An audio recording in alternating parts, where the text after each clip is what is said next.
In today's video, I'm going to teach you how to fix attachments not showing in Outlook. If you're opening emails and the attachment icon is missing or the files won't preview, this quick walkthrough will help you fix the most common causes in the Outlook desktop app for Windows. Start by opening Outlook.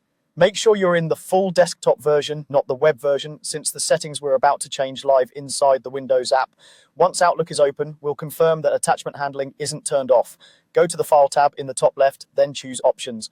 In the Options window, select Trust Center on the left and click Trust Center Settings. Here, open Attachment Handling, look for a setting called Turn Off Attachment Preview. If it's checked, previewing attachments will be disabled, which often looks like attachments are missing or blank. Uncheck it, then click OK. While you're here, you can also click Attachment and Document Previewers and make sure the previewers you actually use, like for Word, Excel, PowerPoint, PDFs, or images, are turned on. Previewers don't control whether attachments exist, but they do control whether Outlook can show them in the reading pane, so enabling the ones you need prevents confusion. Next, let's rule out add-ins that might block attachments from appearing.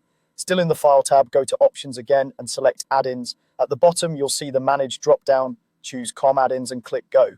You'll see a list of installed add-ins. Temporarily uncheck anything that could filter or scan messages, such as security tools, data protection add-ins, or third-party utilities that alter the reading pane. Don't worry, you're not uninstalling them, just turning them off so we can test. You can always turn them back on later. Click OK to save your changes. Now restart Outlook so those settings take effect. Close the app completely, wait a moment and open it again. Return to an email that should have attachments. You should see the paperclip icon on the message list and the attachments in the message header.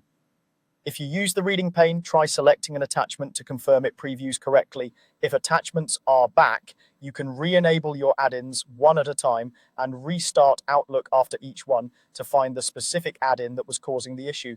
If the problem only disappears when a particular add-in stays off, you've found your culprit. That's it. By confirming attachment handling is enabled, disabling any blocking add-ins, and restarting Outlook, you'll typically resolve missing or non-previewing attachments quickly and safely.